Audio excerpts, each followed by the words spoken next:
Something up? Alright, what did you want to know? Yeah, that's a surprise. Did he say I owed him credits too? I'm as Atton will ever be. And whoever your trusted informant is, he's right. I did show up on Nar Shaddaa during the Jedi Civil War, along with a lot of other refugees. No, because you're asking about it. If I wanted to tell you anything, I would have come and told you. Anything else? Is this an interrogation? If so, you're terrible at it, especially for an ex-Jedi, or whatever you are. Why don't you just crawl in my head and try to dig out whatever you're looking for rather than asking about it? You know what? I helped you get off Gragas. If I hadn't been there, you wouldn't have even gotten off the administration level. I'm trying to help you. I don't know why I'm bothering. I don't know. I'm not sure I understand it half the time. You know what? Not once have I asked you about the Mandalorian Wars. Not once. I heard about Duxon. Everyone has. I heard about Serico, and I sure as hell know about Malachor 5. What makes you think you've got the right to interrogate me on anything? You've got plenty of lives to answer for. All you Jedi do.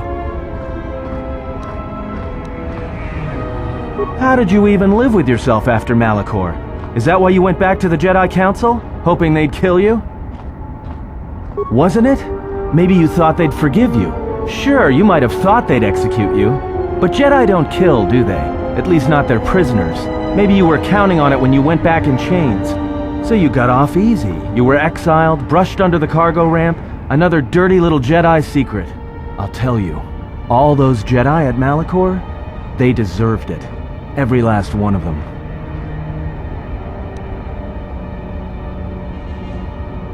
Because Jedi lie, and they manipulate, and every act of charity or kindness they do, you can drag it out squirming into the light and see it for what it is. The galaxy doesn't need Jedi arrogance or Jedi hypocrisy anymore. The Jedi, the Sith, you don't get it, do you? To the galaxy, they're the same thing. Just men and women with too much power, squabbling over religion while the rest of us burn. At least the Sith are honest about what they're killing for. The Jedi are pacifists, except in times of war. They're teachers, except when it comes to telling their students the truth. And when they save you, it's only so you can suffer more. Go ahead and try. I might be a little more than you can handle, but I expect that kind of arrogance from a Jedi. Whatever, just leave me alone. I don't know why I'm wasting my time with you anyway. Well, don't get too attached to me. I don't like it. It's because I'm a deserter. It's what I do.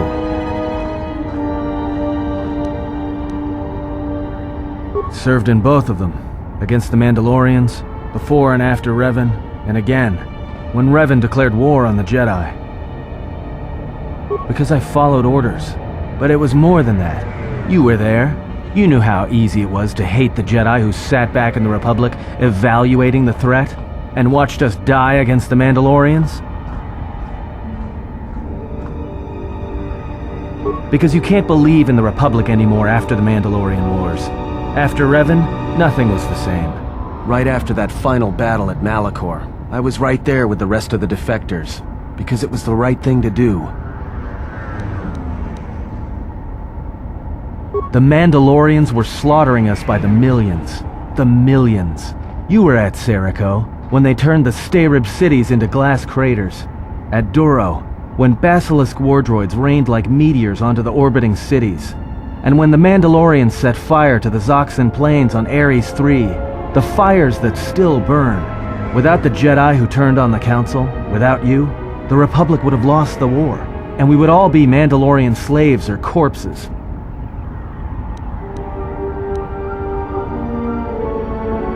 We were loyal to Revan. That was enough. He saved us. After Malachor, after the Mandalorian Wars, that's when the Sith teachings started spreading through the ranks. We knew where our loyalties lay. To the Jedi who came to help us. Not the ones who sat back on Dantooine and Coruscant, watching us die. So when those same Jedi who watched us die decided to start fighting us during the Jedi Civil War, we fought back. I fought back. Yeah, it sure is. And that's why I was so good at it. And that's why I wasn't fighting Jedi. I was killing them. People say killing Jedi is hard. It's not. You just have to be smart about it. No blasters, no getting close to them, no attacking them directly when you can gun down their allies instead. There's ways of gassing them, drugging them, making them lose control, torturing them. I was really good at it. What's worse is that killing them wasn't the best thing. Making them fall. Making them see our side of it. That was the best. Yeah? Maybe you'll believe this. That when fighting a Jedi, you wound the Padawan first, then let the rest take care of itself. Not only will the Master move to protect the student, but the forced bond between the two will mess up the Master's head better than any stab wound. Anything else? That's only a sample of my arsenal. If there's no whiny little Padawan, start shooting innocents. Not to kill, just enough so that they're gonna die unless the Jedi does something to save them. And if any Jedi is stupid enough to use their Makashi lightsaber form against you, start shooting as fast as you can and drop them while they're exposed. Set mines, set a lot of them. Fire gas grenades, but make sure they have magnetic lock targeters so Jedi can't force push them back. I taught myself techniques. It's hard for Jedi to sense what you're really thinking if you throw up walls of strong emotions and feelings. Lust, impatience, cowardice. Most Jedi awareness doesn't cruise beyond the surface feelings to see what's deeper. And I was good at that, throwing up walls.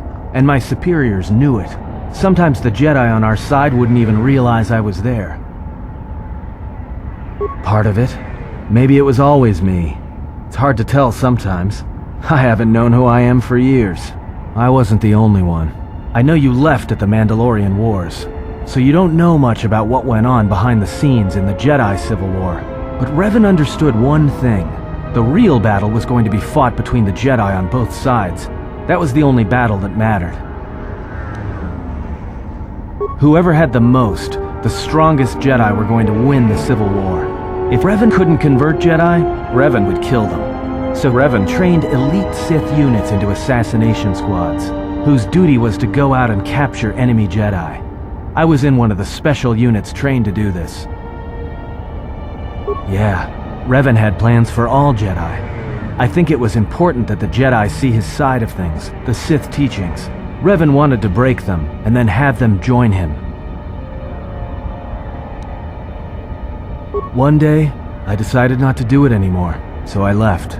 Ended up on Nar Shaddaa, became someone else.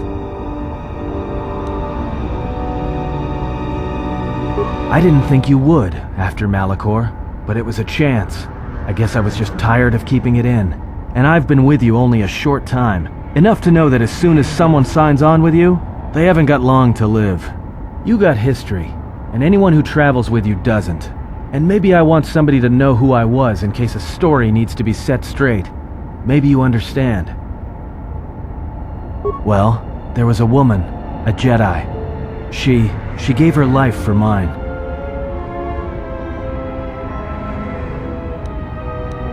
I never knew her name.